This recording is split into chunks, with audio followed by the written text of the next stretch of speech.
Right-wing Christianity in America has been suckered for a very long time into aligning with power and authority instead of challenging it as Christ did. What are the Christ teachings that Trump fights for, my friend? Then it is the case. What are the gospel teachings your movement fights for? Your movement uses Christ as a prop, and you legislate against his commands. Hey guys, welcome back to the channel. So Andrew Wilson recently had a heated debate with John Fugelsang on Piers Morgan Uncensored, and honestly, this one got wild. Make sure you watch until the end. I really want to hear from you. Are you Christian or not? And what are your thoughts on Andrew Wilson after watching this? Drop your answers down in the comments. I'm really curious to know what you think. And if you want to watch the full debate, you can check it out on Piers Morgan Uncensored's channel. All right, let's get into it. All right. But Trump has gone out there on the attack, as he often does, and said, this is an attack on Christians. What do you feel? Well, I mean, Trump is just following the trends. We remember what happened with Charlie Kirk when progressives tried to paint him as some right-wing graper. Turns out that that was all complete and total lies. They were doing damage control. They tried to paint him out to be a right-winger, clear up until it became irrefutable that he was not anymore. And then they just changed the narrative again. So Trump is just following the trends. It is the case that Christians are persecuted in the United States, have been for a long time. And they're going to continue to be. That's kind of our cross to bear. We were told that that was going to be the case. In fact, that's part of what being a Christian is. As to Trump following the trends and making the assumption, do I kind of agree that you should have caution on these things? I do, but I can completely understand why it would be that he would have that reaction. John Fugelsang, Benny Johnson posted about this attack on the church in Michigan. If a mosque was shut up every month, it would be a crisis for Muslims. If a synagogue was shut up every month, it would be a crisis for Jews. If a temple was shut up every month, it would be a crisis for Hindus. Christians, this is happening to us. Christianity is under attack. It's time to get serious about it. What's your response to that? I keep hoping that one of these preventable attacks will inspire our Christian friends on the right to want to make it a little bit harder for unstable white men to easily get weapons that are designed to kill lots of people really fast. I really hoped after the awful murder of Mr. Kirk that some of our friends on the right would agree that maybe it's far too easy for unstable 20-something males to get their hands on hardware and pop off and murder people at a political rally. He was using an antique rifle, dude. He was using, hang on, he was using an antique rifle. I know. An antique bolt. It was unsecured. Legislation? I didn't interrupt you once, my friend. I didn't interrupt you one time. What legislation do you think would have even been passed that would have prevented if his grandfather had been obliged to keep, if his grandfather had been legally obliged to keep his gun secured at home, that shooting wouldn't have happened, and the Sandy Hook shooting would not have happened. You can't even demonstrate that's true. For all you know, the kid has the safe code. You're not letting me finish, and you've interrupted me twice now. Piers, the deal is right-wing Christianity in America has been suckered, and you're really going to...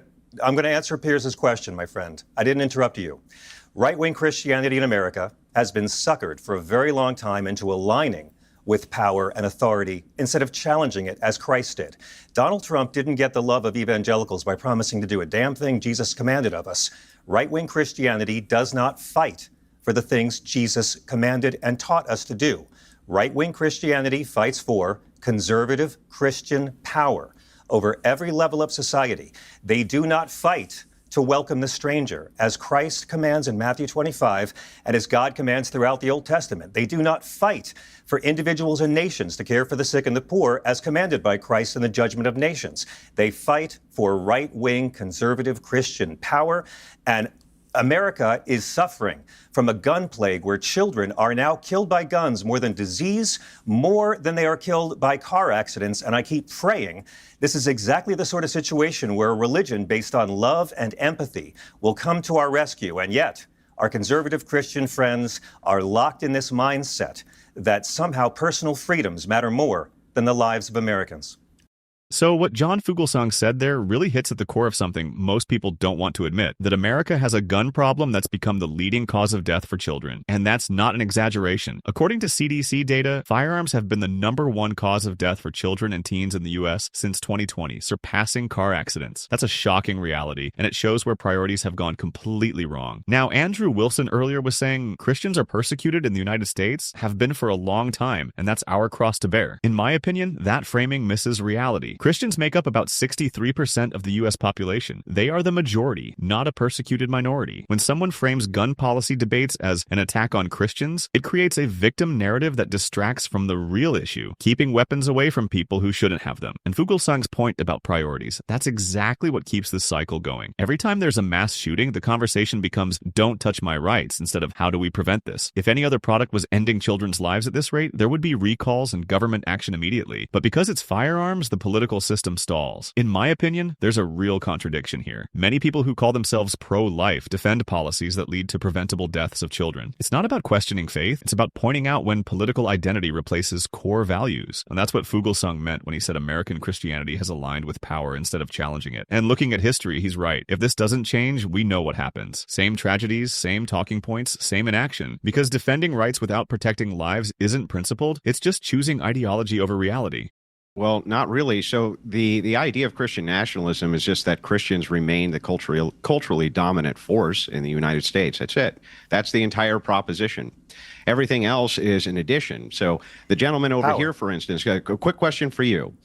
Is Jesus Christ God? I believe so, but I don't believe in imposing my opinions on others. Okay, gotcha. So Jesus Christ is God. So all the religions are false? No, I don't believe that at all. I believe in my house there are many mansions. So I believe God has many ways of the truth. I don't think I'm better than anyone because Christ's movement is about humility. Christ's movement is not about public domination and power. I just want to make sure I got this right. Are all other religions false?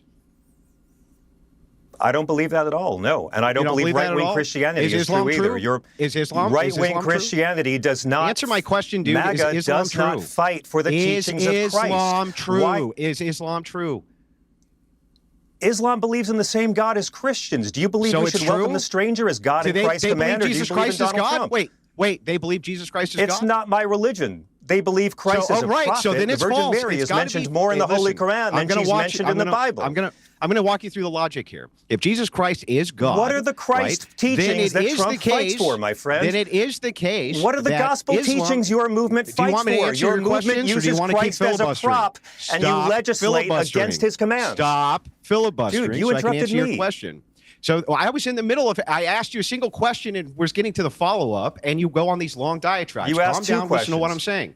You asked 2 questions, my friend. Logically, if it's the case that Jesus Christ is God, and that is true, then Islam has to be false, and you have to proclaim that that is the case as a follower of Christ. It's too bad the founding fathers didn't have that system in our country. Well, the thing that's so funny is that you say that you're a progressive Catholic. You're worried about Christians in power. You say that Christians are out here. Oh, Andrew, Christians are out here. They should be looking at these other immigrants as religious refugees. That's what you said, your own words. They're actually Christian refugees. At our border, they are Christian refugees that y'all have been socialized to call illegals. Then how come you lobbied for Kamala Harris, raised money for the Harris campaigns, a Democrat operative, when she said that she wanted staunch border policies? She literally went to Guatemala and said, you're not allowed to come. Do not come. I know she did. I'm not a Democrat, my friend. I'm not a Democrat. Her policies cause less harm than Trump's. You happen to be a Democrat operative. Her policies cause less harm than Trump's, my friend. And her policies were closer to the actual teachings of Christ than Trump. Let me ask you Then that would be the exact same logic that we would have. May I respectfully ask you one question? You're such a hypocrite, by the way. Will you please? May I please ask you one question now that you've asked me so many? And now that you've called me names, dude, hit the other cheek. I can take it. Call me more names. I want to ask you something. Please tell me one actual gospel commandment or teaching of Christ. Complete fraud. Please tell me one actual gospel. Please tell us all and the viewers watching one actual gospel commandment or teaching of Christ that the MAGA movement fights for. Not what conservative Christians like. Something Christ, who is a mascot to this movement, actually commanded of us. Chapter and verse, if you can. Sure. Welcome the stranger. Individuals and nations take care of the poor. Stop executing people. Your movement... Do you want me to answer the question, then? Please do. Do you want me to answer, or are you going to answer? So the truth of the matter is that if you're really as concerned with the poor as you claim, you would be all about the MAGA movement, who's trying to stop job-crushing immigration of the poor to the United States. I'm giving it to you. Calm down. Christ commands us to welcome the stranger. Calm down so I can answer your question, lunatic.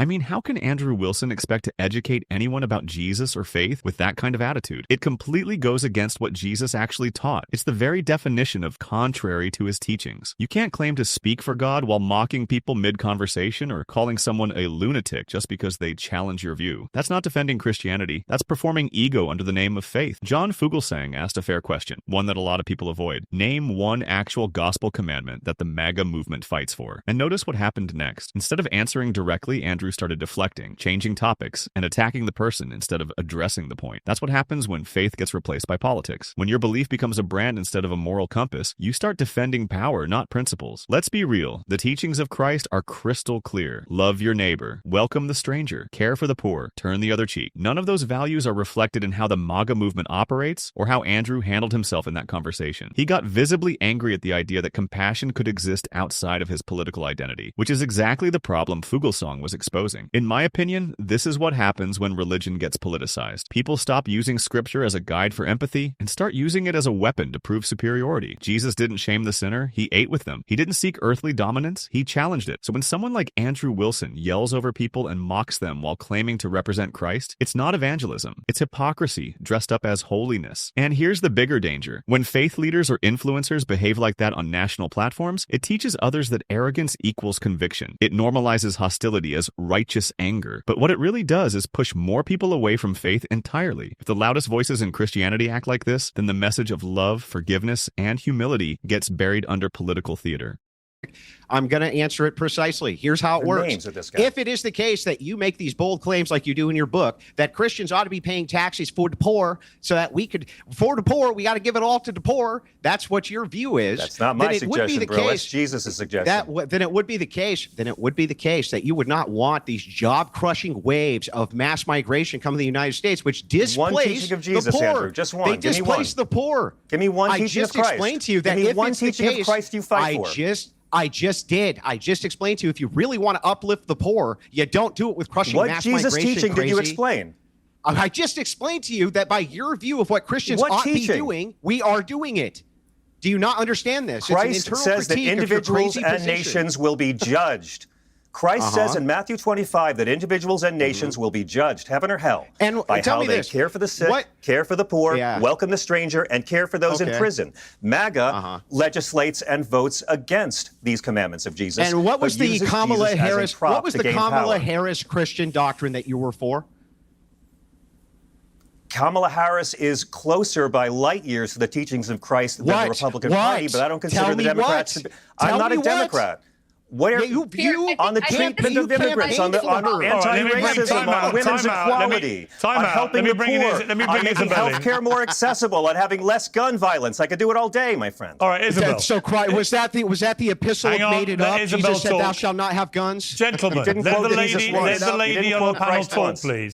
Man, Andrew Wilson's response here just doesn't make sense. He's trying to justify this idea that restricting migration somehow uplifts the poor, like compassion is something you ration out when it's convenient. That's not how it works. That's not what Jesus taught. Jesus never said, help the poor, but only if they live within your borders. He said, welcome the stranger. He never said, love your neighbor unless they come from a different country. The message of the gospel isn't selective. It doesn't come with a border checkpoint. And when John Fugelsang brought up Matthew 25, how nations are judged by how they treat the poor, the sick, the imprisoned, and the stranger, that was powerful. That's straight from scripture, and he's right. Look at what's happening. Cutting programs that feed people, blocking access to healthcare, treating immigrants like enemies. None of that reflects the teachings of Christ. It's not faith, it's control. It's politics pretending to be religion. Then you have Andrew mocking the conversation, saying, was that the epistle that said thou shalt not have guns? Like seriously, who talks like that when we're discussing life and morality? No one's saying the Bible bans guns. The point is about valuing human life over weapons, and it's wild that even that simple truth gets twisted into a punchline.